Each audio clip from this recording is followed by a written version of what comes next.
Kulo tak ngeritik sedikit. Banyak teman yang suka terbangan sholawatan. Rata-rata dijak ngaji ragilem. Ngomong-ngomongan dewi. Rumah sana sholawatannya paling top, gak butuh ilmu. Di mana-mana itu. Penyakitnya wong sregep sholawatan. Nah tak jaluk sama niku yo sholawatan yo ngaji. Ya, halo. Ojo dikira sholawatan paling pol-polan. Turun. Allahumma shalli ala sayyidina Muhammad. Mengikuti sunnah itu sangat penting. Syahadat niku syahadatul tauhid dan syahadatul rasul. Asyhadu an la ilaha illallah wa asyhadu anna muhammadar rasulullah. Syahadat tauhid berkonsekuensi wajib meyakini kebenaran Quran, memegangi hukum Al-Quran. Asyhadu an la ilaha illallah. Syahadatul Rasul berkonsekuensi seorang mukmin yang telah bersyahadat wajib meyakini kebenaran Nabi Muhammad SAW, wajib memegangi sunnah-sunnah dan hadisnya. Selagi itu hadis sahih. Itu konsekuensi dari mengucap wa asyhadu anna Muhammadar Rasulullah. Makanya pegangan umat Islam yang paling pokok dua. Taraktu fikum amrain lan tadillu ma in tamassaktum bihima. Saya tinggalkan untuk kalian semua dua pegangan, dua pusaka. Sekiranya kamu semua berpegangan kepada dua pusaka itu, selamatlah kamu. Kalau tidak, celakalah kamu. Nopo dua pegangan itu? Kitab Allah wa sunnata rasulih. Al-Quran dan sunnah. Allahumma shalli ala sayyidina Muhammad. Quran sangat tegas. Mereka yang mengimani sebagian Al-Quran. Halo? Madam mriki Mas, madam mriki no. Quran sangat tegas. Orang yang mengimani menerima hanya sebagian Al-Quran. Dia berani menolak dan kufur terhadap ayat atau surat yang lain. Orang seperti itu menurut Quran dinyatakan kafir. Wa yaquluna nu'minu bi ba'din wa nakfuru bi ba'din ulaika humul kafiruna haqqan. Orang yang dalam berislam punya ucapan, punya pendapat, punya wawasan, punya prinsip. Sebagian dari Al-Quran kami imani, sebagian yang lain terima, sebagian yang lain kami tolak. Orang yang iman kayak begini ini, ulaika humul kafiruna haqqan. Mereka adalah orang yang nyata-nyata kafir. Yang terang-terangan seperti itu mati sampai mati tetap begitu, itu mati murtad. Dan kalau mati murtad ya nggak usah didusi, nggak usah dikafani, nggak usah disolati, dan nggak boleh dimakamkan di makam wakaf khusus untuk muslim. Nggak boleh. Allahumma shalli ala sayyidina Muhammad. Memegangi, meyakini kebenaran Quran menjadi syarat sahnya iman seseorang. Lalu Al-Quran juga mengatakan, fala warabbika la yu'minun hatta yuhakkimuka fima syajara bainahum thumma la yajidu fi anfusihim harajan mimma qadaita wa yusallimu taslima. Mas, wong diwacane Quran dulinan iki piye? Sama ini santri apa ora iki? Allahumma shalli ala sayyidina Muhammad. Di rumah ini Quran ini lho, noleh-noleh mana? Madep rene. Ngarep ini. Sikute ra usah diobah-obani Mas. Ketara lho, kok kene ketara. Allahumma shalli ala sayyidina Muhammad.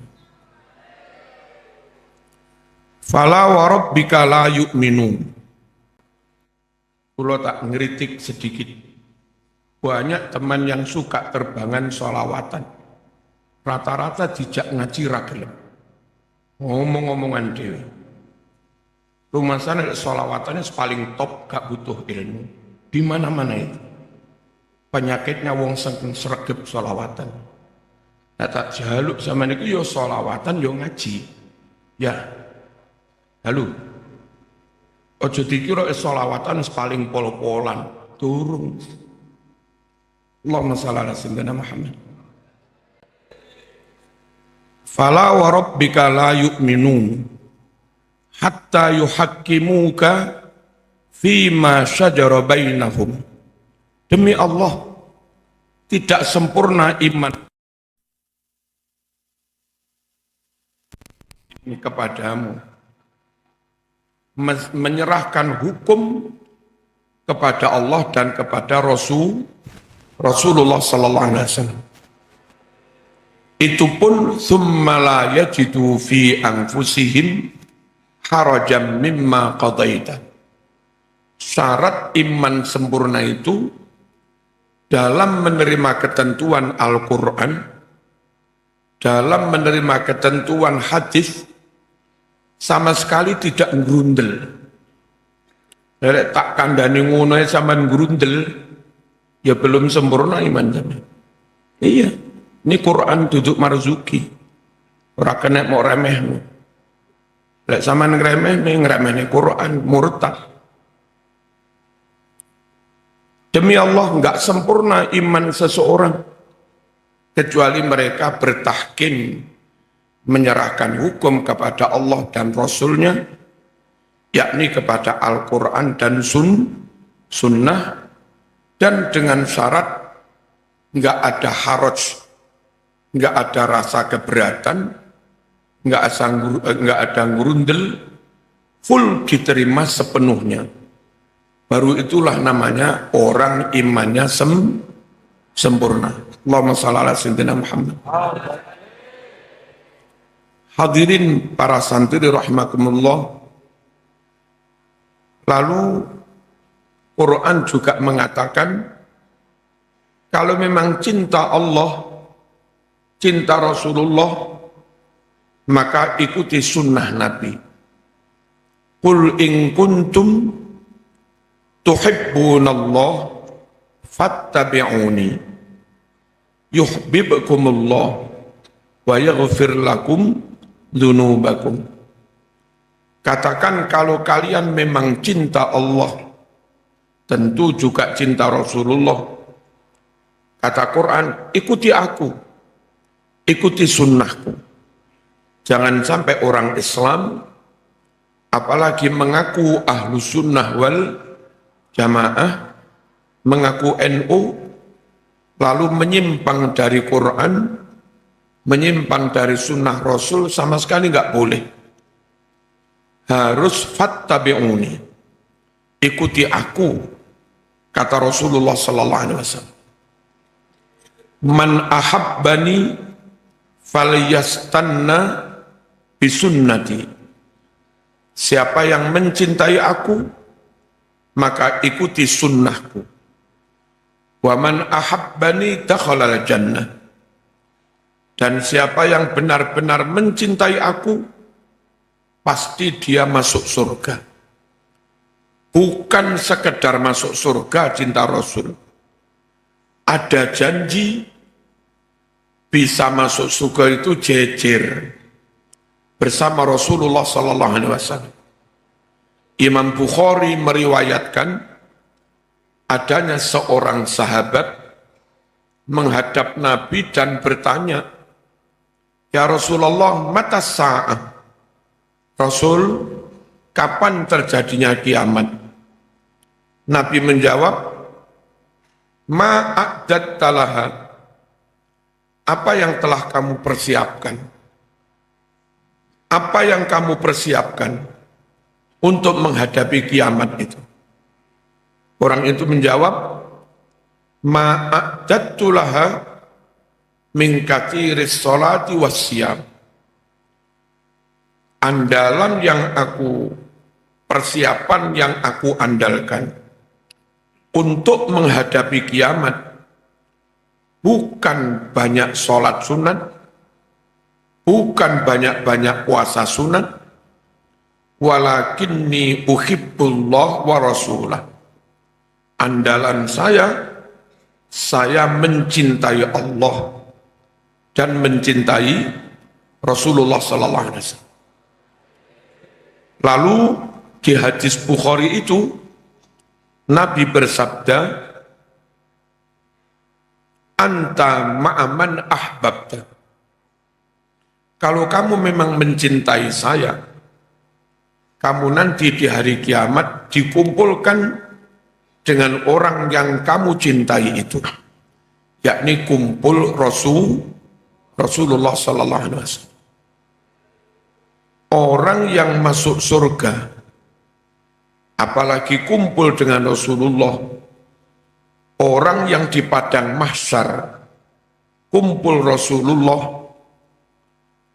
enggak mungkin diazab. Wa ma kana Allahu liyu'adzibahum wa anta fihim. Allah tidak akan mengadab mereka Muhammad sedangkan kamu ada bersama mereka. Pokoknya kita nanti bisa bersama Nabi, enggak mungkin diazab. Nah, bisa bersama Nabi asal punya modal mencintai kanjeng Nabi. Nah, bukti mencintai kanjeng Nabi itu meyakini, menerima, memegangi, mengamalkan sunnah dan tuntunan Nabi Muhammad sallallahu alaihi wasallam. Tentu sebatas kemampuan masing-masing. Jangan abaikan sunnah. Jangan sepelekan sunnah. Jangan remehkan sunnah. Mas, madep sini mas. Madep sini. Coba omong-omongan. Allahumma shalli ala sayyidina Muhammad. Coba omong-omongan. Sini. Ini saya tas manusia omong mana. Hadirin rahimakumullah. Duh. Kula terusaken. Lalu bagaimana cara kita berkomitmen dengan sunnah supaya selamat?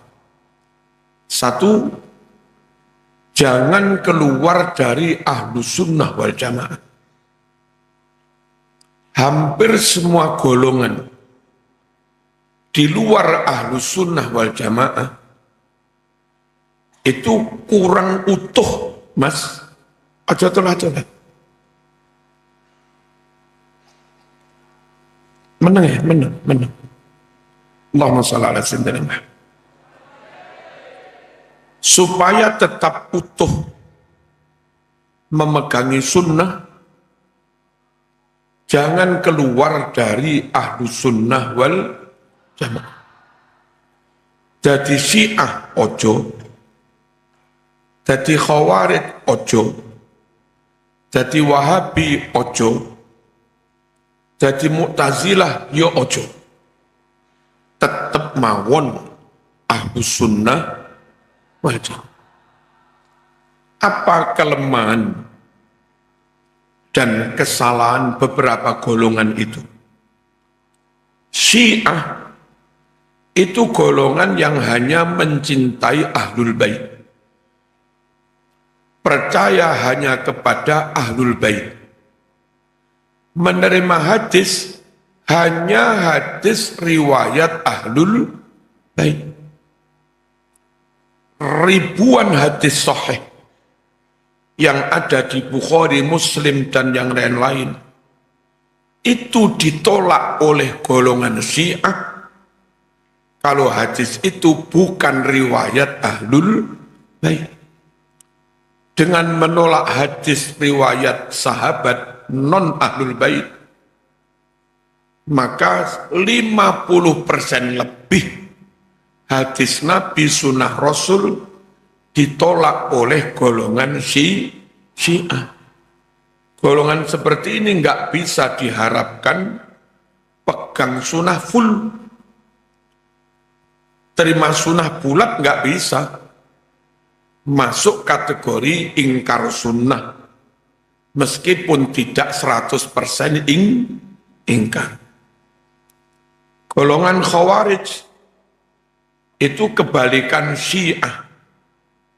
Mereka terima sahabat, mereka percaya kepada sahabat, tapi Khawarij menolak Ahlul Bait, bahkan memusuhi Ahlul Bait.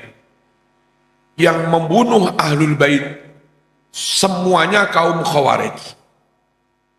Yang membunuh Sayyidina Ali ibnu Muljam itu Khawarij.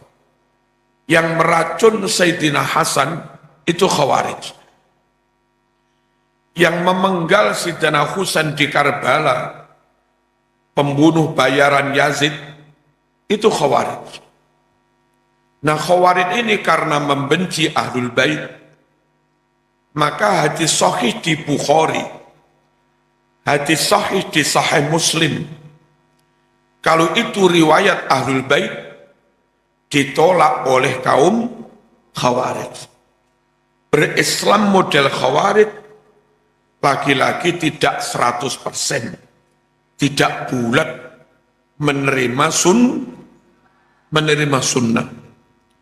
Padahal Quran mengamanatkan wa ma ataakumur rasulu fakhudhuh wa ma nahakum anhu fantahu. Apapun yang telah disampaikan Rasul kepadamu, terima semua. Syiah tidak patuh pada ayat ini. Berani menolak ajaran Rasul yang riwayat sahabat. Padahal perintah Quran fakhudhuh, ambil semua. Khawarij juga tidak patuh pada ayat ini. Bandingkan dengan Ahlus Sunnah wal Jamaah. Madhab Syafi'i misalnya. Imam Syafi'i berguru pada Imam Malik. Sampai hafal kitab hadis Muwatta pada umur 9 tahun. Menerima hadis Muwatta itu artinya menerima hadis riwayat sahabat. Karena kalau zaman baca Muwatta, sanad periwayatan hadis Muwatta itu rata-rata riwayat dari sahabat. Gurunya Imam Malik namanya Imam Nafi'. Gurunya Imam Nafi' namanya Abdullah bin Umar, putra Umar bin Khattab.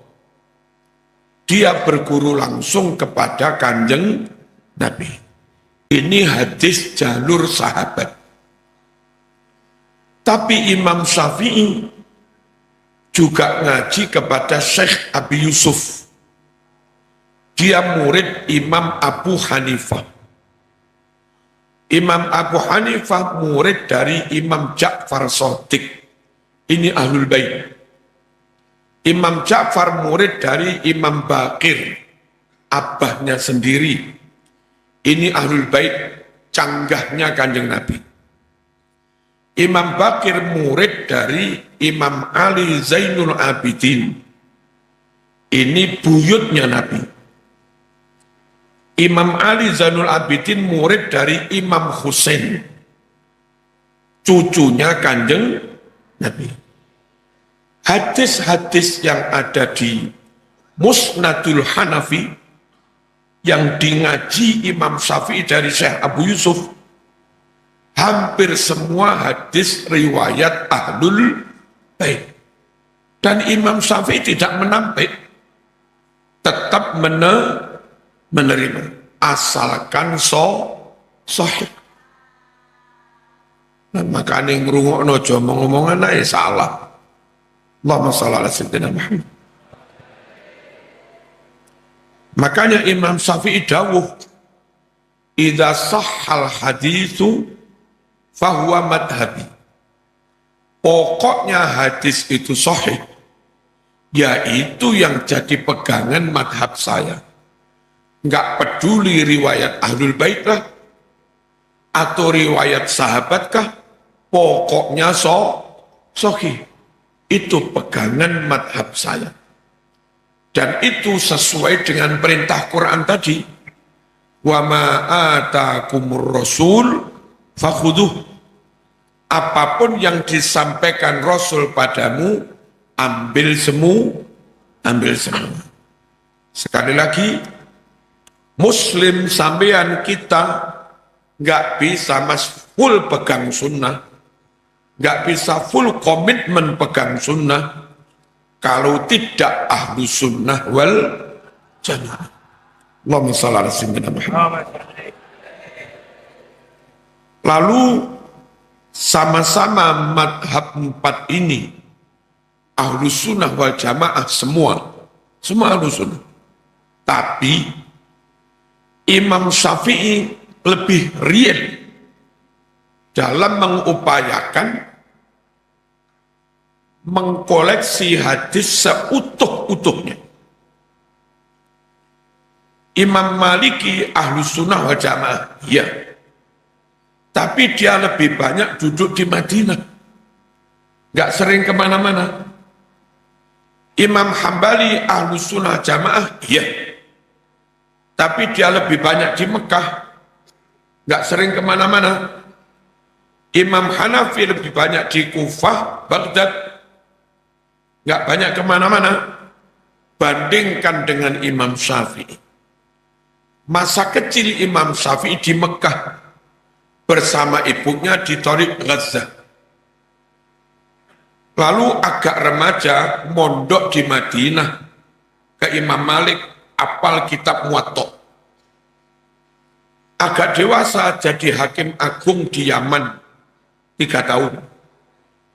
Habis itu meneruskan cari ilmu di Kufah, Basrah, jadi dosen ngajar di Baghdad, An-Nizamiyah. Masa tuanya hijrah ke Mesir, ngajar di Al-Azhar. Itu Imam Syafi'i. Apa kira-kira kelebihan Imam Syafi'i yang pengalaman kemana-mana? Nabi itu setelah wafat, sahabat itu nyebar kemana-mana, ke berbagai negara.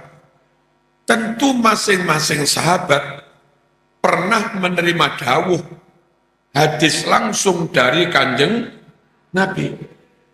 Sahabat yang hijrah ke Cina, Sa'ad bin Abi Waqqas, tentu juga bawa hadis.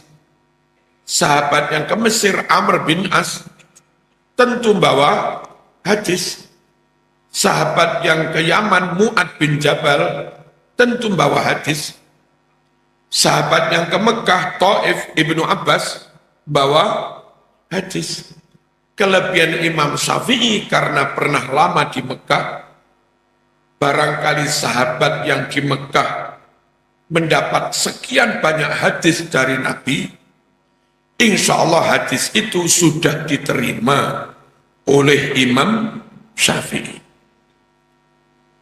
Imam Maliki di Madinah dapat banyak hadis dari para sahabat. Imam Syafi'i pun juga di Madinah. Mu'ad bin Jabal yang ditugaskan ke Yaman tentu juga bawa banyak hadis. Imam Syafi'i di Yaman 3 tahun. Ambil hadis riwayat dari Mu'ad bin Jabal. Begitu juga Basrah, Kufah, Baghdad. Amr bin As hijrah ke Mesir kalau bawa hadis, hadis itu tentu sudah nyampe juga ke Imam Syafi'i. Berahlu sunnah dengan memilih madhab Syafi'i itu antara lain dengan pertimbangan koleksi hadis oleh Imam Syafi'i insya Allah lebih lengkap, lebih memenuhi perintah Quran, wa ma atakumur rasul fakhudhu. Ayo cinta Rasul, ayo pegangi sunnah, ayo tetap ahlu sunnah wal jamaah, ayo tetap bermadhab Syafi'i. Urutan itu konsekuensi bagi orang yang bersyahadat wa asyhadu anna Muhammadar Rasul. Meskipun kita juga enggak mengkafirkan yang lain. Tapi kalau ada yang lebih lengkap, mengapa tidak? Berikutnya, yang kita jaga utuh, itu bukan hanya redaksi lafadznya hadis, tapi juga memastikan hadis yang kita pegang itu hadis sahih, minimal hasan, jangan yang palsu-palsu, jangan yang dhaif jiddan. Nah, untuk memastikan itu, maka perlu divalidasi, perlu diverifikasi, perlu disaring, perlu difilter, pakai kaidah jarh wa ta'dil. Hadis yang diketemukan, perawinya tidak sambung, tidak mutasil, maktu atau munqati', corek. Hadis yang sambung tapi perawinya lalian, corek. Perawinya muttarib, ngomongnya nggak konsisten, berubah-ubah, corek. Hadis yang sambung tapi perawinya konangan suka maksiat, gendaan, corek, mungkar, hadis mungkar. Hadis yang kelihatan sambung, tapi ketahuan perawinya bohong, meskipun sekali maudhu, itu dinyatakan hadis palsu. Haram percaya ucapan orang yang pernah berbohong, nggak boleh. Nah, karena ada jarh wa ta'dil, filterisasi hadis, verifikasi hadis amat sangat super ketat itu, maka hadis yang dulu 100.000 lebih diteliti, diverifikasi oleh Imam Bukhari, di Sahih Bukhari tinggal sekitar 4.000, di Sahih Muslim juga tinggal sekitar 4.000. Tapi sungguh nggak apa-apa, 4.000 asli murni sahih itu lebih baik daripada 100.000 tapi campur-campur hadis palsu, bisa-bisa sebagian ucapannya Abu Jahal juga, wong belum diverifikasi. Nah, halo, mbak-mbaknya jangan rame-rame. Allahumma shalli ala sayyidina Muhammad. Ulama menjaga hadis yang nggak sahih minggir. Itu bukan dalam rangka mengingkari hadis, tapi dalam rangka menjaga kemurnian hadis, jangan dicampuri yang remeng-remeng. Quran merintah, in ja'akum fasiqum binaba'in fatabayyanu. Kok rame lagi sih mbak-mbak ini? Rungokno mbak, sama ini butuh ilmu kok. Kalau ada orang fasik, kadang melakukan perbuatan dosa, omben, satu galan, gendaan. Orang kayak begitu kok membawa kabar, bawa berita, termasuk bawa hadis. Gak boleh langsung diterima.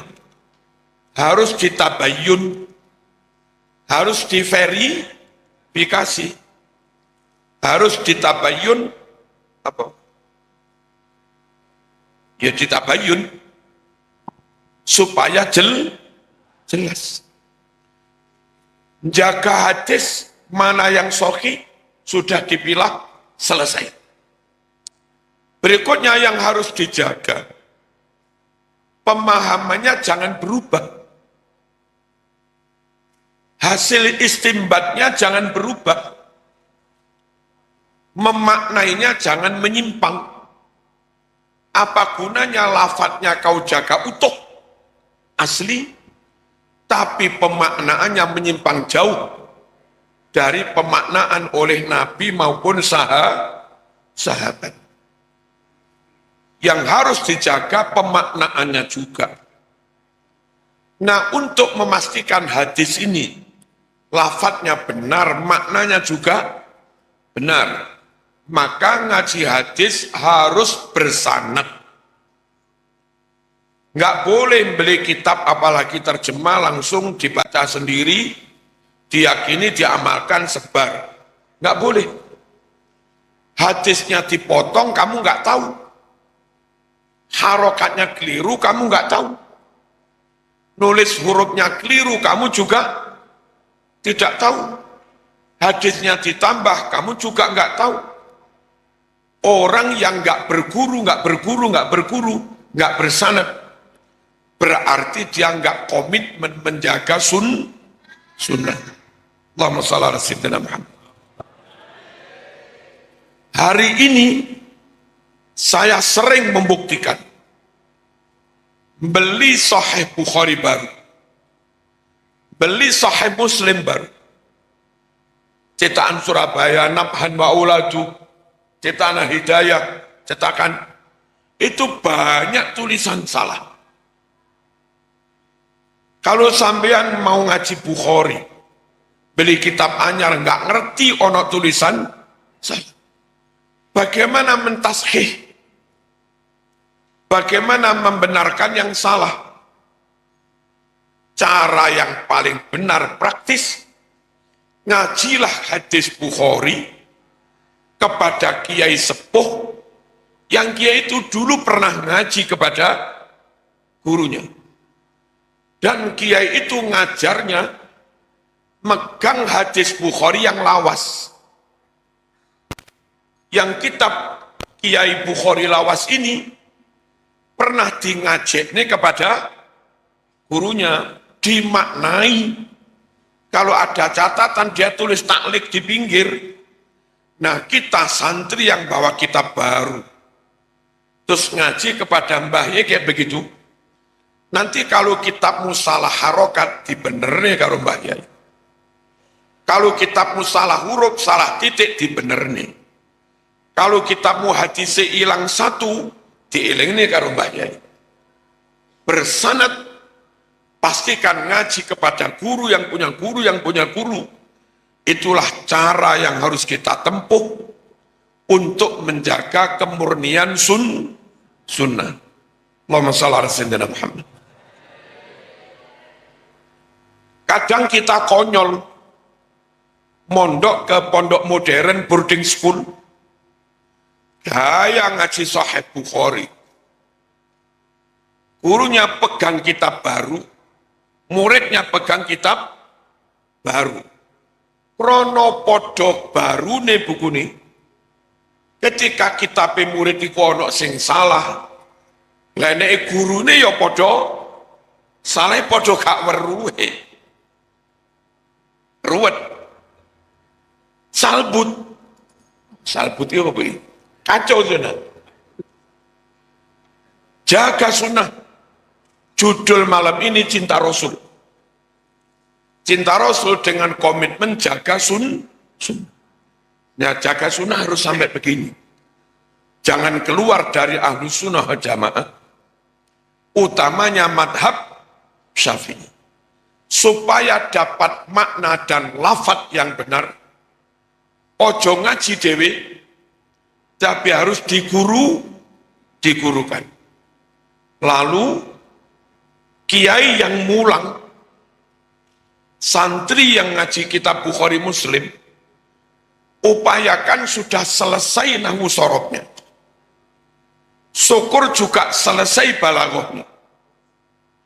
Ketika ada lafaz Quran, ada lafaz hadis, yang balaghahnya sastranya tinggi, ada majas, ada kinayah, ada isti'arah, ada takdimu ma haqqu takhir, ada takhiru ma haqqu takdim, ada am yuradu bil khusus, ada am mahsus, ada am yang yabqa ala umumi, dan segala macam.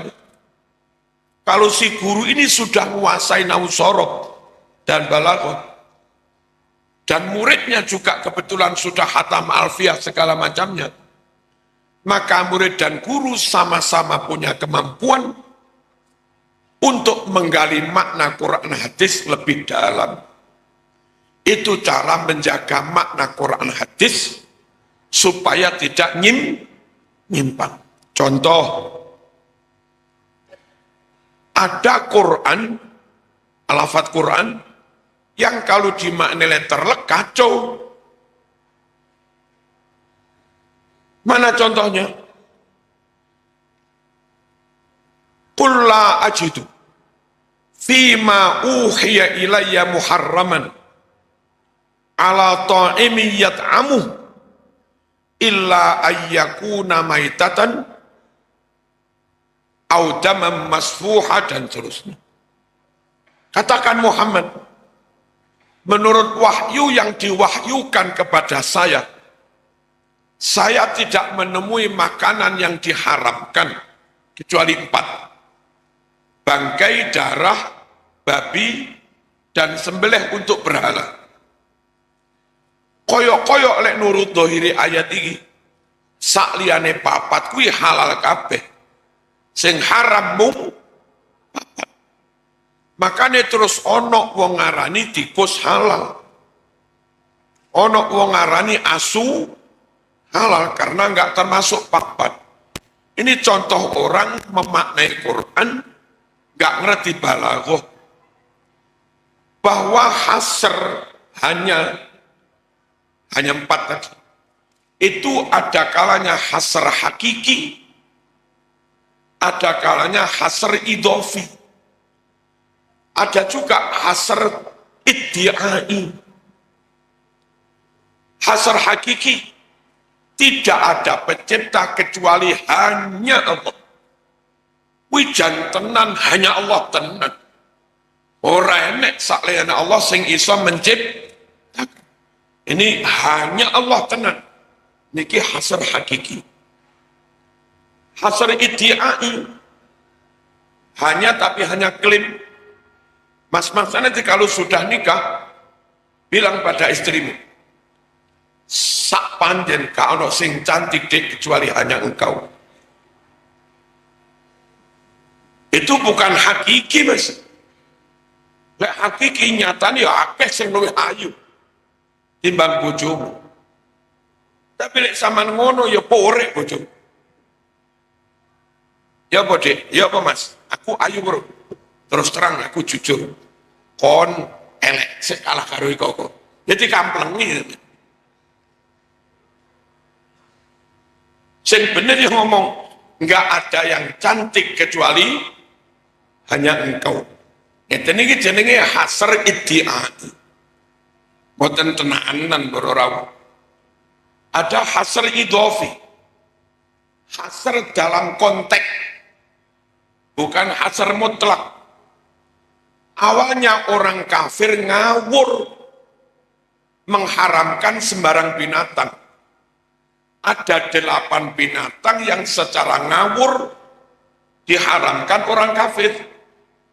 Samaniyata azwaj minal dha'ni itsnain wa minal ma'ziz nain. Qul adz-dzakarini harrama amil unthayain ammastamalat alaihi arhamul unthayain.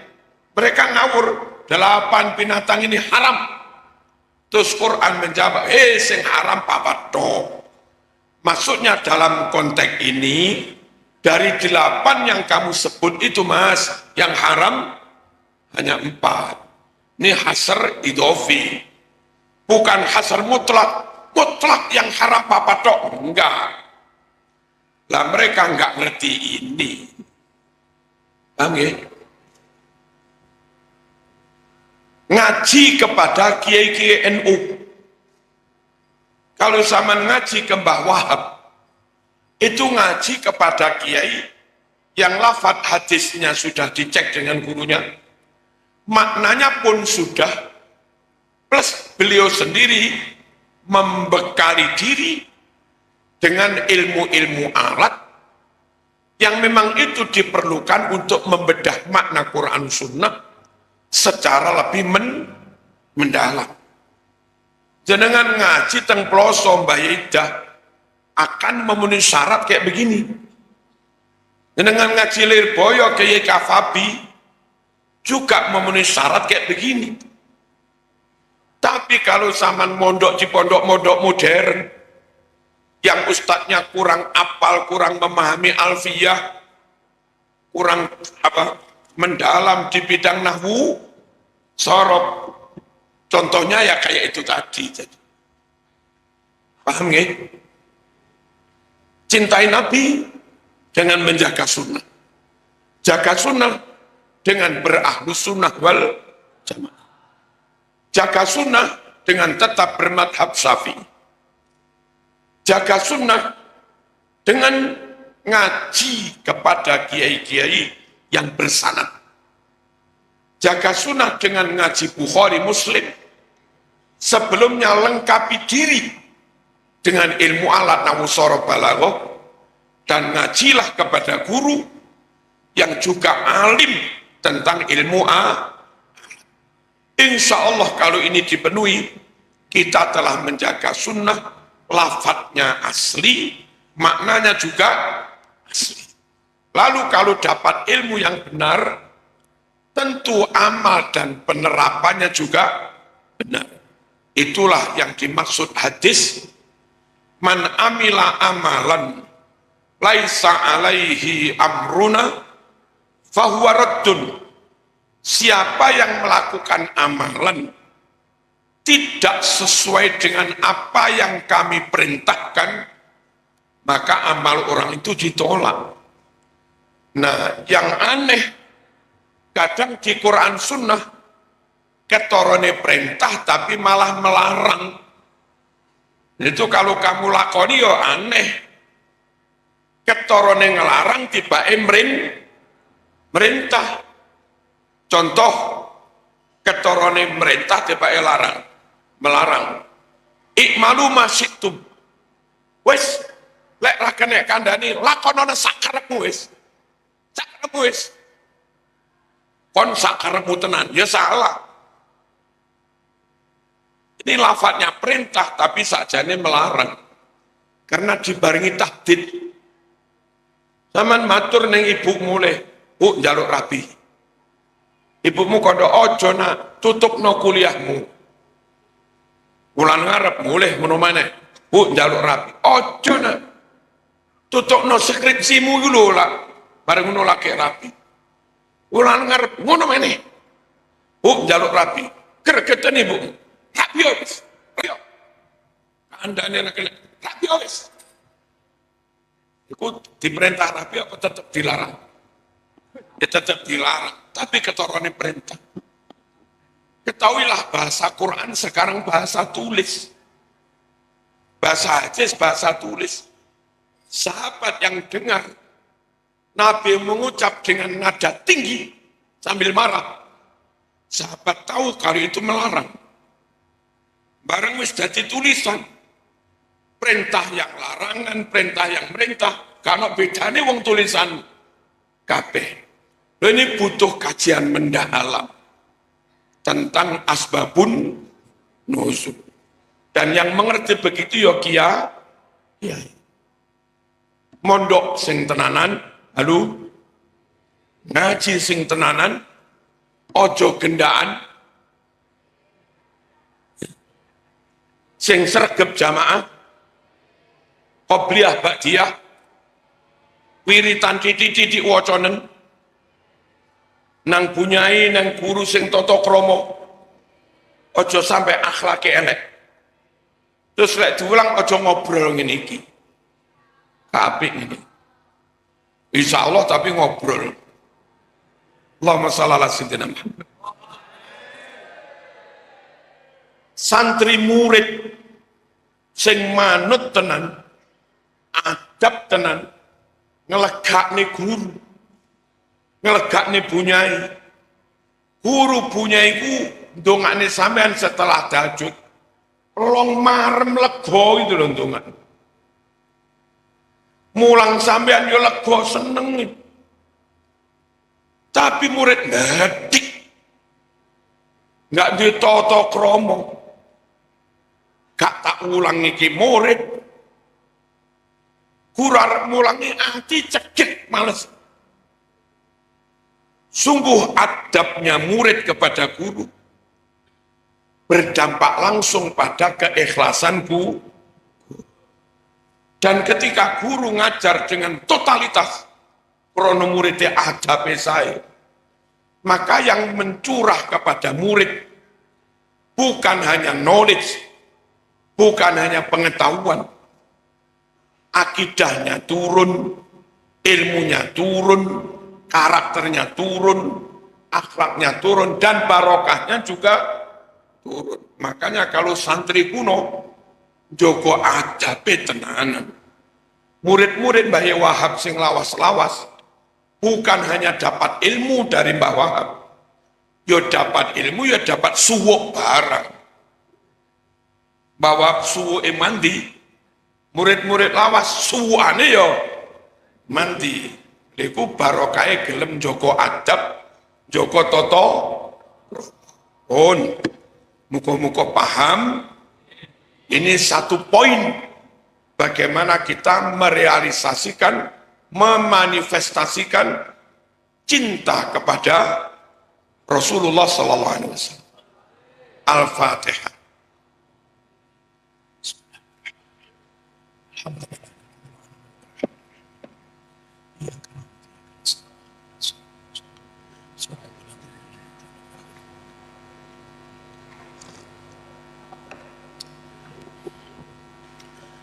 Monggo salawatan 2-3 menit. Ya Rabbi salli ala Muhammad, Ya Rabbi salli alaihi wa sallim. على محمد يا ربي صل عليه وسلم. Salawate cara panjen ae, aja cara Yaman. Nek cara Yaman Muhammad, cara Yaman. Wong gak dawa dijawab-jawab niku lapo. Muhammad itu idgham bi gunnah pendek. Tak contoni malih aja diwawai.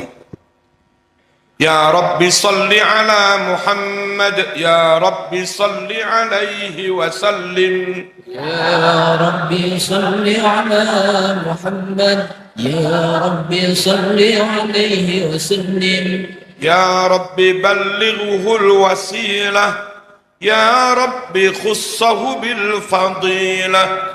يا ربي صل على محمد يا ربي صل عليه وسلم. Ya Rabbi warda 'anis sahabah, Ya Rabbi warda 'anis sulalah. يا ربي صل على محمد يا ربي صل عليه وسلم يا رب وارض عن المشايخ يا رب فارحم والدينا يا ربي صل على محمد يا ربي صل عليه وسلم يا رب وارحمنا جميعا يا رب وارحم كل مسلم يا ربي صل على محمد يا ربي صل عليه وسلم يا رب واغفر لكل مذنب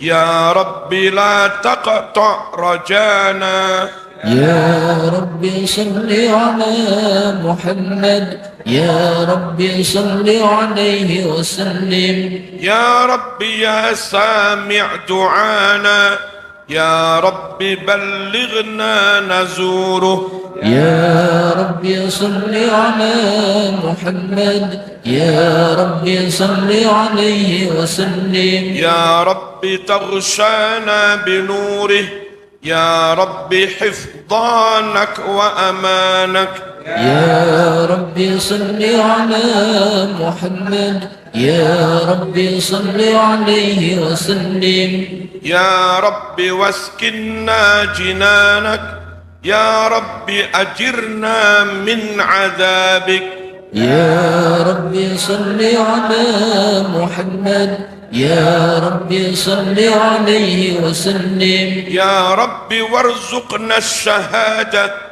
يا رب حطنا بالسعادة يا ربي صل على محمد يا ربي صل عليه وسلم يا رب واصلح كل مصلح يا رب واكفي كل مؤذي يا ربي صل على محمد يا ربي صل عليه وسلم يا رب نختم بالمشفع يا رب صل عليه وسلم يا ربي صل على محمد يا ربي صل عليه وسلم كل بيت أنت ساكنه ليس محتاجا إلى سروج ومريض أنت عائده قد أتاه الله بالفرج